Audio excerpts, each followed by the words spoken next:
Hai sahabat Portir Indonesia, kembali lagi bersama saya Maya Suripto dari Portir Indonesia Internasional dalam acara Coffee Morning Portir Indonesia yang keempat.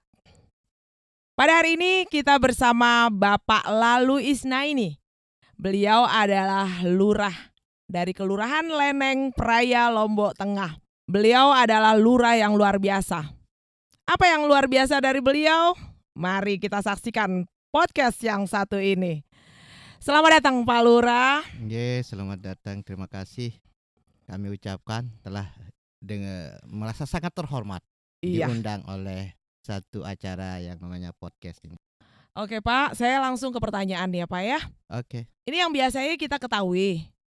Selama ini kan yang namanya lurah cuma mengerjakan tugasnya aja. Tapi Bapak dikenal sangat bersemangat membangkitkan Leneng. Apa filosofi atau prinsip yang Bapak punya sehingga mau bersusah payah mengelola Leneng? Ya simpel saja. Ingin berbuat yang terbaik untuk orang banyak. Karena saya sangat setuju sekali dengan khairun nas anfa'uhum linnas. Nah, jadi hari ini saya jadi lurah. Nah, dalam konteks sebagai manusia yang ingin bermanfaat, saya ingin bermanfaat sebanyak-banyak atau sebaik-baiknya dalam posisi saya sebagai lurah. Itu saja. Itu aja ya Pak ya. Enggak muluk-muluk lah ya Pak ya. Simpel aja. Hanya ingin bermanfaat untuk masyarakat, untuk orang banyak. Terus kemudian apa yang menarik dari Leneng menurut Bapak dan apa yang potensi Leneng miliki?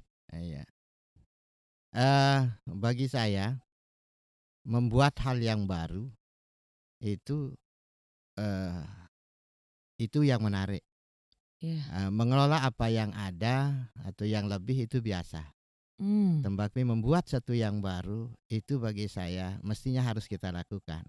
Jadi dibutuhkan satu mental yang kuat dan interaksi yang kuat untuk bisa melakukan itu. Oleh karena itu bagi saya prinsip saya interaksi adalah jawabannya. Dan harus selalu berupaya keras untuk membangun jaringan dengan sesama yang memiliki potensi dan kapasitas, wabil khusus terkait dengan potensi-potensi yang ada di Leneng. Harus memiliki banyak teman untuk kita bersama-sama membuat potensi yang ada menjadi bermanfaat atau menarik bagi orang banyak. Saya nervous kayaknya.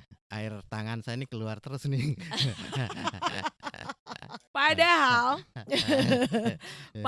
Pak Lurah berbicara sama rektor, sama gubernur, sama Pak Bupati nggak senervous ini.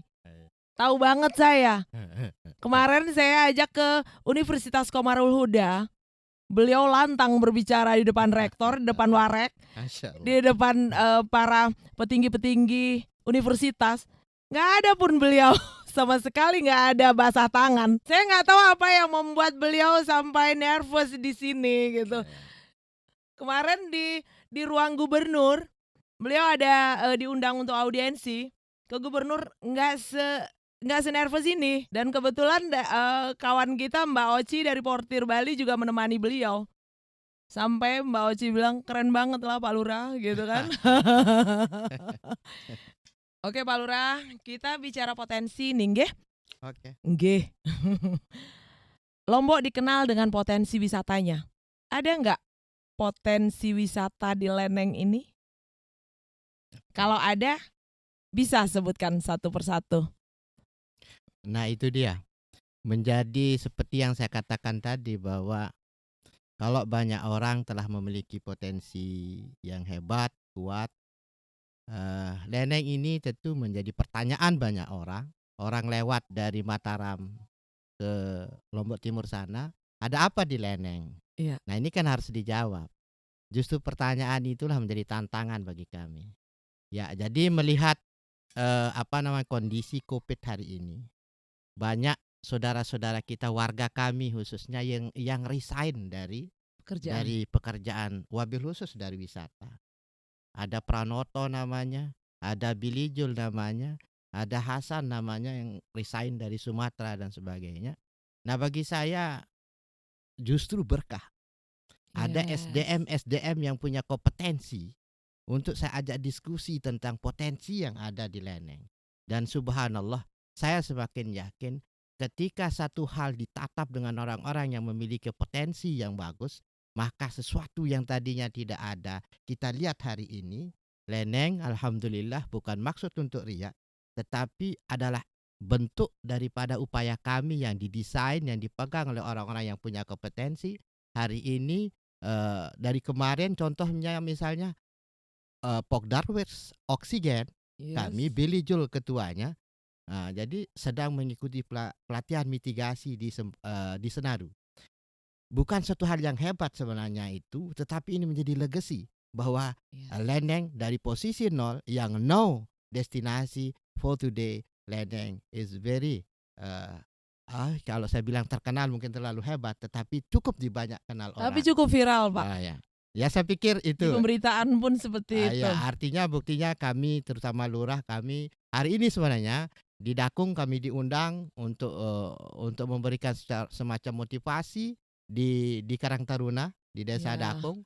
Kemudian di Pejanggi ada anggur di situ, kampung anggur. Saya diundang, mungkin saya nggak tahu kok tiba-tiba undangannya di banyak. Hari yang sama dengan Coffee Morning Podcast Fortir Indonesia. But karena ini bagi saya very important, jadi saya harus hadiri ini karena ini penting bagi saya. Untuk inspirasi, Pak. Untuk inspirasi, oke. Dan bagi diri saya harus menguatkan literasi saya, pemikiran saya, sehingga kemudian apa yang ada hari ini mudah-mudahan bisa lebih memacu saya untuk berbuat lebih banyak kepada alam dan kepada manusia. That's keren banget. Tadi Bapak berbicara tentang Pok Darwis Oksigen nih ya. Bisa nggak cerita sedikit tentang Pok Darwis Oksigen? Supaya pemirsa tahu nih, kenapa namanya Pok Darwis Oksigen? Iya. Ini yang sering saya sering bertanya pada diri saya sendiri. Kadang-kadang apa yang terjadi not by design. Jadi saya tidak pernah mendesain ini jadi apa, no. Tetapi kadang-kadang memang bahasa alam istilah saya sering menunjukkan saya untuk memberi satu brand terhadap apa yang terjadi. Ya, jadi berawal dari pertemanan saya dengan Aili misalnya. Dalam semangat tinggi saya memperkenalkan. Saya tidak mengenal dulu nama hospitality. Ternyata kesininya saya kenal nama hospitality. Jadi begitu saya setiap tamu yang datang, saya dengan hormat menjelaskan, dengan bangga saya jelaskan. Sebenarnya dalam bahasa Sasak itu kebun tereng, Mbak Maya. Di kali kami itu ada, bantaran kali itu ada pohon bambu. Nah jadi kemudian datanglah Aili, kami ajak dia, oh ini destinasi saya, ini nyaman gitu loh. Nah akhirnya Aili dalam hal ini salah satu asosiasi pariwisata, asosiasi experiential learning Indonesia, Aili itu Pak Muji, Pak Lurah sejenak kita di sini, saya suka sekali tempat ini. Why? Saya bilang kan, oh ya stop. Nah, kita duduk di situ. Oh ini O2 plus Pak Lurah dia bilang. Jadi di sini ini O2 plus. What? Saya bilang apa itu? Saya bilang kan. Jadi di sini udaranya beda dengan di sana Pak Lurah. Oh gitu ya. Iya udah gitu aja percakapan kami. Dah kita kemudian berlalu, setelah menikmati tempat itu kami berlalu. Tapi next hari-hari berikutnya kemudian saya seperti ditarik oleh alam itu. Oleh tempat yang namanya kebun tereng itu. Ya tadi di situ, lalu kemudian dengan berbagai interaksi ada mahasiswa, adik mahasiswa datang, kemudian saya ajak ke situ. Jadi semua teman saya ajak ke situ. Hanya kemudian ada satu proses Pok Darwis legalisasinya sedang berjalan, lalu kemudian ya spontan saya katakan, Billy nanya sama saya, Pak Lurah kita kasih apa kita punya Pok Darwis brand ini? Ya saya spontan aja menjawab bahwa Pok Darwis Oksigen gitu loh. Ya, jadi berangkat dari O2 itu. Berangkat dari kebun tereng. Kebun bambu yang memberikan suasana nyaman, udara yang baik dan bersih di sekitar sungai. Karena memang kami konsen dengan sungai, yaitu sungai bantaran Sungai Leneng. Kami ingin menjaga alam di sekitar Sungai Leneng sehingga sungai sebagai sumber kehidupan seperti tempatnya masyarakat kami mandi, kami harus bertanggung jawab, mutu air itu harus kami jaga. Tempat mancing juga. Tempat mancing juga. ya sebagai ya inilah sebagai semacam destinasi lokal lah gitu. Iya.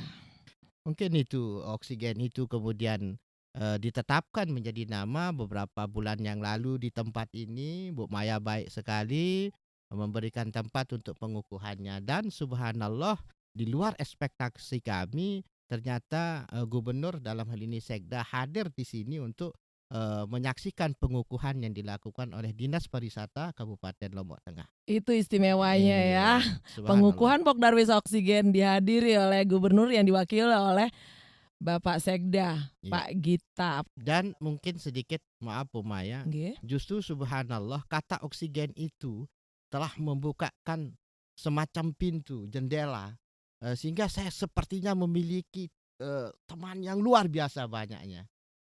Saya pikir ini rahmat luar biasa. Dengan kata oksigen itu kemudian saya kebuka dengan teman-teman yang lain, dengan event-event yang lain. Jadi subhanallah, terlepas dari filosofinya, ada akronim, ada ini, kami ternyata oksigen itu berhubungan betul dengan alam. Dan yang saya rasakan betul adalah ketika oksigen ini berhubungan dengan alam. Lalu kemudian subhanallah, interaksi kami dengan Porter Indonesia ini yang menjadi lebih menarik lagi. Karena oksigen itu hanya kesini-sini kami ketemukan apa variabelnya. Ternyata variabel yang kami kuatkan dan bismillah kami ke depan adalah berpersoalan kepada green, hijau, dan berpersoalan kepada bersih. Green, bagaimana kita menjaminnya? Ya subhanallah, kami yakin Porter Indonesia punya kompetensi. Bagaimana bersihnya? Alhamdulillah Bank Sampah saudara saya Anjar Sesuara sebagai pengawal daripada komitmen tentang bersih. Jadi di tengah perjalanan, not by design, saya ketemukan bahwa ada dua variabel kuat yang harus saya narasikan untuk terus saya perjuangkan keberlanjutannya, yaitu komitmen lingkungan tentang hijau, lalu kemudian komitmen tentang bersih. Saya pikir itu. Luar biasa ya. Yang terpenting adalah komitmen Bapak menjadikan Pokdarwis Oksigen, menjadikan kampung oksigen ini terwujud one by one. Iya. Ya, step by step. Luar biasa ya Pak Lurah kita. Iya, memang. Apa tahapan yang Bapak punya agar ini bisa terjadi? Iya. Begini sebenarnya ya. Seperti yang saya katakan bahwa kebanyakan orang secara akademik pasti berkata visi, misi, program kegiatan. Itu sudah standar. Ini bahasa-bahasa orang-orang akademik. Nah cuma memang jujur saya katakan, saya ini bukan latar belakang akademik Bu. Ya jadi saya sering trial by error. Dalam konteks tanda kutip trial by error, saya mencoba terus bergerak. Dalam artian bergerak, saya anggap baik, saya coba terus telusuri. Ternyata saya yakin Allah akan menunjukkan saya. Karena innama a'malun niat itu adalah satu hal yang sangat saya pegang dalam hidup saya. Selama saya niat baik insya Allah ini. Nah terkait dengan oksigen Deneng, ini saya yakin. Pertama tadi itu bahwa ternyata dengan oksigen ini teman saya banyak. Ya jadi kan saya katakan kenapa saya harus yakin. Saya ketemu dengan Porter Indonesia yang punya komitmen kuat, tidak basa-basi. Ya. Ada satu budaya perilaku alam yang saya temukan misalnya. Kita kemarin terakhir kita hadiri Lantan. Bukannya kita asik dengan situasi keadaan yang dihadiri oleh pejabat, bupati dan sebagainya. Tapi kemudian Porter Indonesia mengajak kami masuk hutan. Di sana kami memulung. Ya, nggak ngerti saya mulung. Akhirnya kemudian mulung itu maksudnya adalah mencabut bibit-bibit pohon yang berserak untuk kita bawa pulang. Nah, jadi ini satu hal yang luar biasa bagi saya gitu. Ya. Jadi ini memastikan bahwa saya berkeyakinan bahwa oksigen dalam pengertian alam ini saya yakini. Tetapi perlu saya sampaikan bahwa dalam perjalanan juga kemudian saya kan pemerintah, saya kan lurah. Ya. Saya bertugas pemerintahan, saya bertugas pembangunan, saya bertugas kemasyarakatan. Dan atensi saya bahwa di situ sekian persen dari jumlah penduduk saya kan anak muda. Dan saya pernah membaca satu literasi the youth is agent of change gitu. Jadi pemuda itu adalah agen perubahan. Dan saya ingin memastikan pemuda itu memang harus seperti itu. Nah, untuk itu momentum wisata ini ya kita akan jadikan sebuah forum atau ini sebagai tempat anak-anak muda berkarya. Dan memang hampir 90% dari pengurus Oksigen ini adalah anak muda. Dan saya upayakan adalah memiliki kompetensi. Nah, untuk memastikan, karena kalau satu hal kita tidak pastikan itu susah juga. Jadi adanya SDM itu saya berkeyakinan Oksigen ini akan baik. Dari segi pemikiran kami coba dengan Oksigen itu saya berpikir Oksigen ini saya narasikan dalam bentuk apa sebagai sebuah spirit. Ya, saya bilang sama teman-teman Oksigen bahwa Oksigen ini adalah disinilah berkumpulnya generasi-generasi yang memiliki pemikiran objektif, yang memiliki karakter kreatif, kolaboratif, kemudian adalah solutif, kemudian yang terakhir adalah inovatif. Ini saya brand anak-anak kami yang ada di organisasi Oksigen ini adalah itu. Jadi Oksigen itu adalah generasi yang memiliki pemikiran yang objektif, kreatif, kolaboratif, solutif dan inovatif. Nah, kalau hal-hal yang tadi ini dimiliki oleh ini SDM ini, saya yakin bahwa Oksigen ini akan menjadi baguslah ke depan. Tadi Bapak bilang anak muda harus terlibat di dalam pengelolaan Kampung Oksigen. Kira-kira karya seperti apa yang Bapak harapkan dari anak-anak muda tersebut? Kembali lagi, saya ini kan fasilitator, koordinator, dan mediator dalam konteks saya sebagai lurah. Dan seperti Bu Maya katakan, bahwa hari ini saya tidak bisa mengelak untuk menjalankan fungsi lain kecuali fungsi saya sebagai lurah. Yaitu sebagai fungsi Bapak pembangunan, fungsi Bapak pemerintahan, dan fungsi Bapak kemasyarakatan. Ya. Nah, kemudian saya sebagai fasilitator dalam konteks menjamin tadi yang saya katakan di depan, saya akan mengeksplor seluruh kapasitas saya untuk menjamin, memastikan orang-orang yang saya fasilitasi itu puas. Misalnya anak muda, kami ada di depan kantor kami ada bangunan TK, bangunan tua yang sebenarnya difungsikan untuk TK, only TK. Dia berdampingan dengan RSCM, rumah sakit. Rumah sakitnya Jakartanya Leneng lah, RSCM. RSCM. Ya, Cahaya Medika. Cahaya Medika. Jadi itu saya fasilitasi untuk pemuda sebagai rumah kreatif. Tadinya tidak ada gedung pemuda, ya saya berupaya dengan kapasitas saya, alhamdulillah saya bisa bangunkan gedung pemuda. Kemudian ada space lagi, saya berusaha untuk membangunkan agar tempat kepercayaan diri anak muda untuk berkreatif, dan saya buatkan wisma. Wisma. Jadi di situ sudah ada kami wisma baru 3 kamar, hari tinggal tidur aja gitu. Jadi pemuda-pemuda itu saya taruh di situ untuk berkarya. Kami tulis besar di situ bahwa menjadi rumah kreatif begitu. Nah, jadi kami anggap bahwa pemuda-pemuda yang sebut tadi the youth agent of change itu, bagi saya itu adalah tamu besar. Dan dalam konteks tamu besar, saya harus siapkan state yang sebaik-baiknya untuk mereka berkreasi. Itu dalam konteks anak muda untuk berkreasi, karena harapan kami adalah anak muda. Nah, bukan berarti kami abaikan orang tua. Kami memang memiliki porsi tempat masing-masing untuk di masyarakat. Orang tua kami memang sudah ada porsinya, yaitu bagaimana menjaga akhlak anak-anaknya. Kita terus tentu treatmentnya beda. Nah, tapi khusus saya merasakan bahwa saya lebih domain kebanyakan memperhatikan anak muda. Karena bisa Ibu bayangkan bahwa kalau anak muda kita tidak perhatikan, maaf Bu, kami sudah membentuk namanya Badan Narkoba di level desa. Dan kami sudah undang namanya BIN di sini yang memberikan ceramah. Anggaran kami bisa dicek. Kecuali karena Covid kami harus keluarkan. Kami kumpulkan 100 anak muda di Leneng dalam per 3 kali dalam setahun untuk melakukan ceramah tentang narkoba. Bukan tanpa alasan, kami setelah meneliti sama teman-teman yang lain, memang anak-anak kita sudah masuk.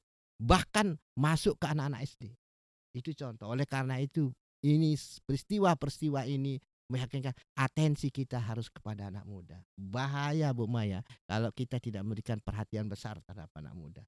Dan yang menjadi lebih bahaya lagi ketika tidak kita memiliki banyak cara untuk berkomunikasi dengan mereka. Karena mereka ada yang bermacam-macam, ada yang masih lulus SMP, ada tidak mau lanjut sekolah, dan Iya. ada yang sudah selesai sekolah, ada yang sudah resign. Ini kan masih muda-muda. Iya. Nah, kalau ini tidak kita serius memperhatikannya, dan tentunya yang menarik ini kan bukan saya kerja sendiri, Bu Maya. Kita kerja bersama. Ada teman-teman kami terus untuk itu. Nggak mungkinlah saya sendiri gitu. Ya, termasuk tentang lingkungan oksigen ini, nggak mungkinlah saya bisa berharap besar ketika tidak bersama misalnya grupnya Portir Indonesia. Jadi Pak Lurah nih ya, apa kira-kira yang bisa Portir bantu ya untuk anak-anak muda ini? Karena biar bagaimanapun juga kan Portir adalah bagian dari Leneng ini Pak ya. Otomatis kami punya sedikit kewajiban untuk bantu Pak Lurah dalam program-program yang Bapak punya, yang akan Bapak buat gitu. Silakan Pak. Kalau pertanyaan itu ya, pertanyaan apa yang bisa bantu dan seterusnya, itu sudah biasa kita dengar. Ya, biasa kita dengar sebagai bahasa yang sangat sungguh standar dan memang hampir dibahasakan oleh banyak orang ketika awal interaksi, ketika kemudian memiliki ekspresi terhadap apa yang dia saksikan. Nah, saya begini orangnya. Jadi saya justru dengan cara saya sendiri. Nah, saya ingin menghadirkan orang seperti misalnya kelompok atau grup Portir Indonesia ini menjadi sahabat kami. Kami tidak ingin sebagai orang yang seperti pragmatis gitu. Kami hadir, what can I do, what can I do gitu kan. Jadi semacam itu saya kurang begitu. Jadi kami ingin bersahabat, kami ingin larut bersama sahabat-sahabat kami. Misalnya dengan Portir, kami terima kasih Bu Maya di awal interaksi kita itu. Perkenalan ingat gitu. Saya jam 10 kalau tidak salah, setengah 10 malam saya sedang ada di anak muda Billy Joel. Ibu nelpon saya, Pak Lurah di mana? Saya sedang di warga. Dan memang betul, bukan saya buat, memang harus begitu Lurah. Jadi tidak boleh ada formal jam 7 sampai jam 4 kita no. Jadi kita ini karena jam 10 malam ada fungsi pemerintahan, yes, kita harus layani dari jam 7 sampai jam 4, yes. Kalau fungsi pembangunan dan fungsi kemasyarakatan itu kan harus di luar jam itu gitu. Kita harus cari keliling survei dan sebagainya. Nah, caranya kami adalah ingin sahabat kami memahami apa yang kami lakukan. Karena dengannya adalah kemudian tidak perlu lagi kami harus katakan, dan tak perlu kalah kemudian sahabat kami apa yang kami lakukan. Tapi dengan sendirinya sahabat-sahabat kami akan melakukan apa yang dia bisa lakukan. Seperti misalnya ada saudara kita dari jauh sana, misalnya Indikon, pernah kita ajak di sini Bu Maya, dengan ramah tamah Bu Maya ya. Mas Irwan. Iya, dia tidak pernah mengatakan apa yang saya lakukan untuk Leneng. Tetapi tiba-tiba kemudian dengan pengetahuannya, dengan apa yang dia lihat, apa yang dia rasakan, kemudian dia memberikan satu kegiatan pelatihan SDM yang kita lakukan beberapa waktu yang lalu. Jadi saya pikir tak usahlah kita tunggu pertanyaan itu, tapi kami yakinkan bahwa sahabat-sahabat kami telah menikmati, melihat, merasakan apa yang ada di Leneng dengan satu harapan, mudahan kemudian dengan kapasitas dia, dengan reaksi dia untuk bisa berbuat apa yang bisa dia lakukan tanpa harus kami minta. Iya, berarti dia menawarkan hati, dia menawarkan persaudaraan. Ya kayak gitu ya Pak ya. Jadi jangan pragmatis lah. Jadi gitu. Jadi silakan apa yang sahabat-sahabat kami dapat lakukan di wilayah Leneng ini gitu. Jadi dari banyaknya obrolan kita tadi ya Pak Lurah ya, yang menginspirasi, yang menuju kemajuan, itu Bapak punya saran nggak untuk semua lurah-lurah di Indonesia ini bagaimana sebaiknya menjadi seorang lurah? Yes. Saya nggak berani dengan pertanyaan itu ya. Saya tidak berani karena kita tahulah karakteristik sosial kita sangat gimana ya, sensitivitas kita ini kadang kalau orang ingin menerima itu secara substansi boleh saja. Cuma kami sadar betul dengan interaksi yang sudah sekian tahun saya alami, saya coba menjaga perasaan teman. Karena ya itu tadi, jangan sampai kita seperti orang paling pintar, orang Oh. paling hebat, tetapi kami hadir hanya menunjukkan ini yang dapat kami lakukan dengan fungsi dan peran kami. Bahwa kemudian itu dianggap baik, ya silahkan saja mereka menilai secara objektif maupun Objektif, ya. subjektif. Kami tidak ingin menyinggung orang. Kalau ini kemudian ya lebih baik kalau itu dikatakan baik, ada mendapat legasi dari orang-orang yang punya kompetensi. Misalnya, mohon maaf, ketika Lendeng dikatakan sebagai pelopor zero waste dan Iya. itu dikatakan oleh DLHK. Iya. Ini kan menjadi objektif. Saya pun mendengarnya. Iya kan? Jadi dinas DLHK provinsi di satu event di depan Bupati mengatakan bahwa yang terhormat Lurah Lendeng yang hadir tempat ini sebagai Iya. pelopor zero waste di Lombok Tengah. Jadi kalau itu ya silakan karena itu hak dia untuk melegasi itu. Iya. Nah, tetapi kalau kemudian keluar misalnya untuk harapan mari ini kayaknya dalam tradisi sosial kita di Indonesia kayaknya kurang pas Kurang, untuk katakan iya. itu. Jadi biarkanlah pihak-pihak lain melegasi, lalu kemudian kalau itu kemudian dianggap menjadi sebuah inspirasi, silakan saja untuk kalau itu dianggap pas atau baik. Oke, sekarang kita bicara kampung oksigen deh, Pak. Iya. Apa itu kampung oksigen dan bagaimana Lendeng mencapainya? Beda loh Pak yang tadi sama yang sekarang Iya. pertanyaannya, ya? Iya. Kampung oksigen seperti yang saya jelaskan awal tadi. Jadi saya tidak dalam step ini saya tidak berat lagi. Karena Iya. saya sudah step awal tadi jelaskan bahwa secara jujur saya katakan oksigen itu tidak sebuah pemikiran akademik tetapi sporadik. Oh. Iya, jadi di tengahnya saya ketemukan makna. Setidaknya makna oksigen itu adalah satu, menciptakan kenyamanan. Jadi stand kami hari ini adalah Sabta Pesona. Iya. Yaitu pariwisata gitu ya. Nah, kalau pariwisata standnya adalah dalam konteks ini kan standing konteks hari ini adalah pariwisata. Pariwisata kami bicara Sabta Pesona. Iya. Nah, Sabta Pesona itu kami coba dalam bahasa Sasak Lendeng itu AT besi. AT besi sama ramah, tamah, dan kenangan. AT besi itu sebenarnya akronim pula. AT besi itu sebenarnya menggambarkan bahwa kekuatan semangat, kekuatan hati. Kita tahu AT itu kan hati. Iya. Besi itu adalah hati satu baja. benda yang Iya. AT besi ya hati baja. Di mana AT itu maksudnya aman dan tertib.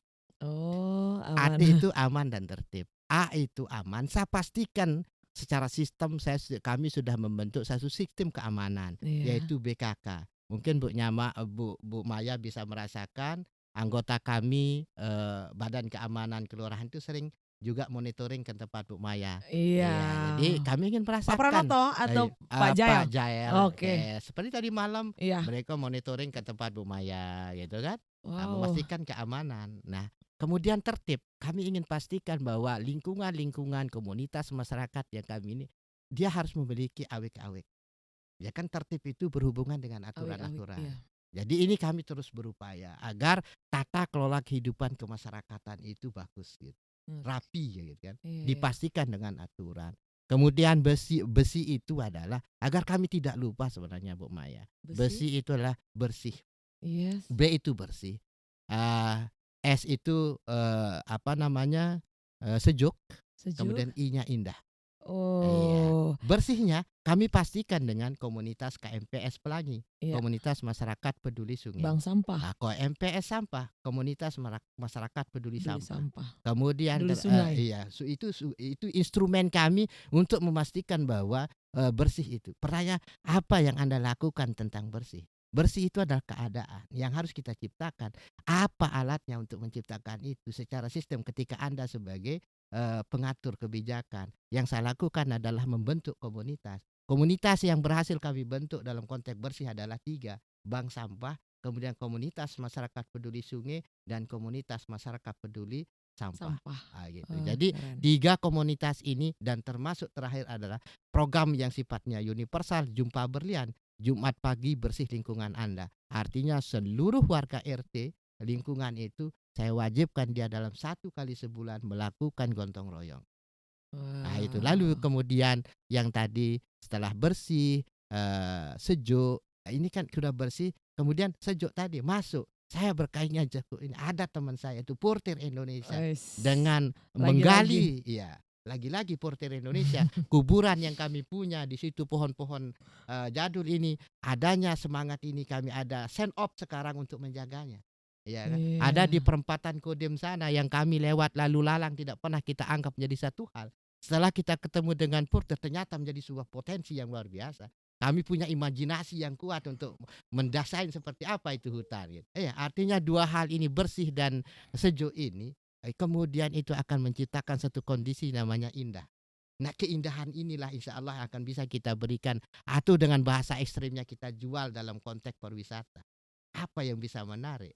Ya kan begitu. Ya kita bisa menarik bahwa Lendeng sebagai gate-nya kota, kita sudah setidak-tidaknya telah berproses secara pemikiran maupun secara gerak untuk menghadirkan satu yang indah di tempat yang menarik. Dan yang kemudian Ate Besi ini harus kemudian kita simpulkan dengan kata ramah tamah, yaitu hospitality.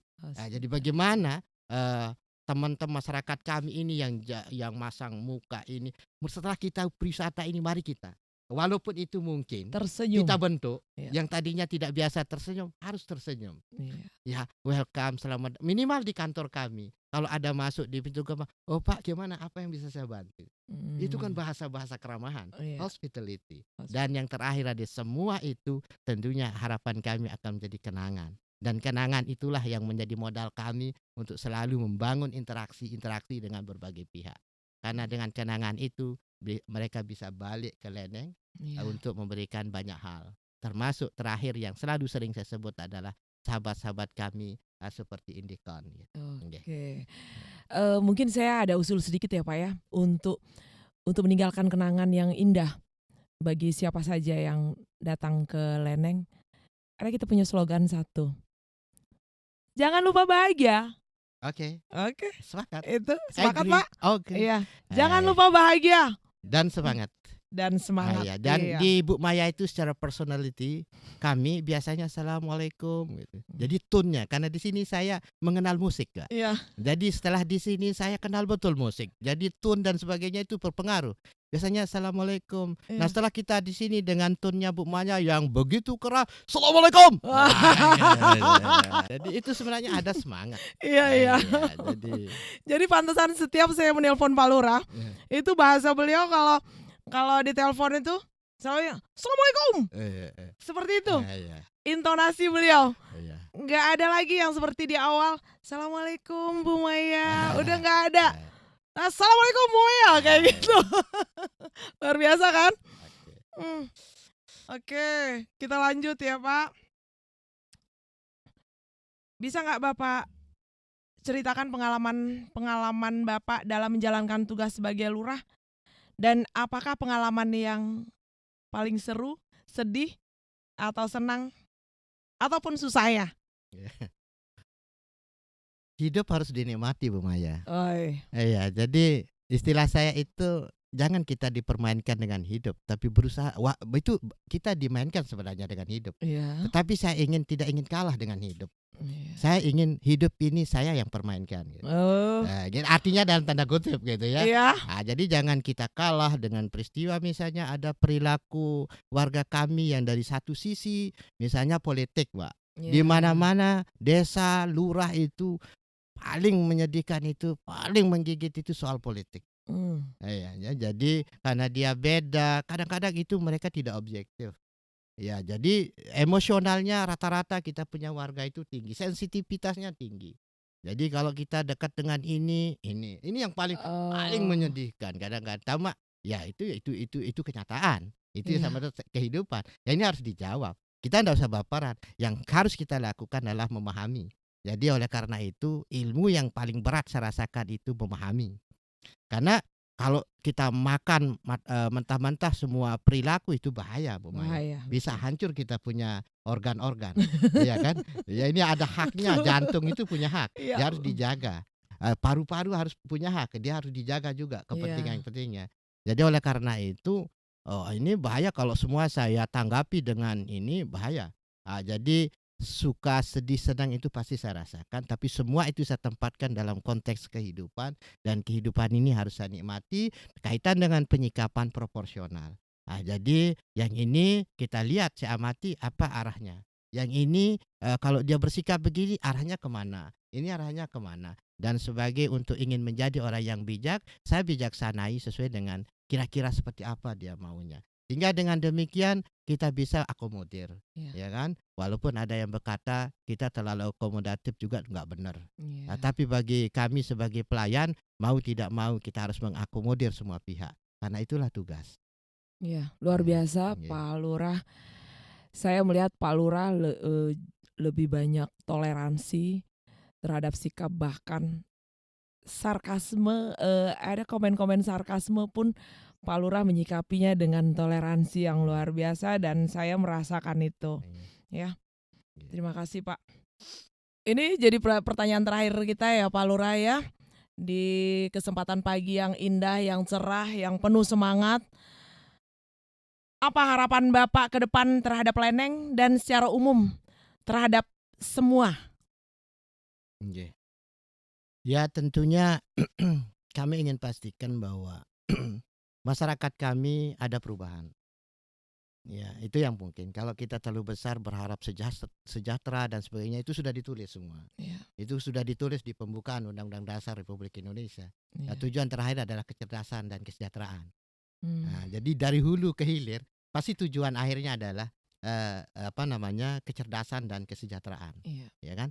Nah dalam konteks itu tentu kita artikulasikan dalam konteks kita di Kelurahan Leneng. Bagaimana kemudian aktivitas yang kita bangun itu adalah menciptakan edukasi, menciptakan kecerdasan, ilmu-ilmu baru. Ya? Karena sesungguhnya kesejahteraan itu ada pengertian fisik dan non fisik.